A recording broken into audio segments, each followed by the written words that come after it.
আসসালামু আলাইকুম, আমি আমজাদ। আশা করি সবাই ভালো আছেন। এর আগের ভিডিওতে অনেকে কমেন্টস করে জানতে চেয়েছেন কিভাবে ইউটিউবে লাইভে আসতে হয়। তো আজকের ভিডিওতে আমি চেষ্টা করব ইউটিউবে কিভাবে লাইভে আসবেন, কি কি প্রয়োজন হবে, কিভাবে সেটিংস করবেন, কিভাবে থাম্বনেল দিবেন, কিভাবে টাইটেল লিখবেন, বিস্তারিত জানানোর চেষ্টা করব আজকের এই ভিডিওতে। তো শুরু করার আগে একটি কথা না বললে নয়, আপনারা যদি আমার চ্যানেল নতুন হয়ে থাকেন চ্যানেলটি অবশ্যই সাবস্ক্রাইব করবেন এবং পাশে বেল আইকনটি বাজিয়ে দিবেন। চলুন শুরু করা যাক।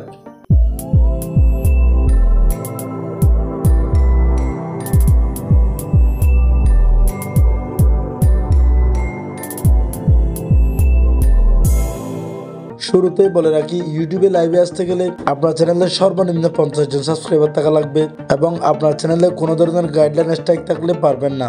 তো ভিউয়ার্স, আমি সরাসরি ইউটিউবে চলে আসলাম। আপনি যে জিমেল থেকে লাইভে আসতে চাচ্ছেন সেই জিমেলটি এখানে সুইচ করা আছে কিনা দেখে নেবেন, তারপর প্লাস আইকনে ক্লিক করবেন। তো সরাসরি আপনার ক্যামেরাটি চালু হয়ে যাবে। তারপর এখানে একটা অপশন দেখতে পাচ্ছেন, এই অপশন দিয়ে আপনি চাইলে মোবাইলটি সোজা রেখে লাইভ করতে পারেন এবং এই অপশন দিয়ে আপনি চাইলে মোবাইলটি এইরকম বাঁকা করে লাইভ করতে পারেন। এখানে কলমের মধ্যে একটা আইকন দেখা যাচ্ছে, এখানে একবার ক্লিক করবেন। এখান থেকে টাইটেলটি লিখে দিবেন। তারপর এটা পাবলিক আছে, পাবলিক থাকবে, সমস্যা নাই। তারপর এখানে 2 নাম্বারটি থাকবে, no it's not made for kids, মানে এটা বাচ্চাদের জন্য নয়।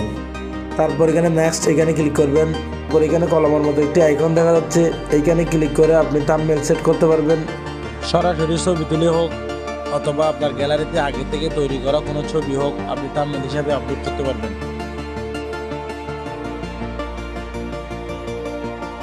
এইভাবে কিন্তু খুব সহজে ইউটিউবে লাইভে আসতে পারবেন।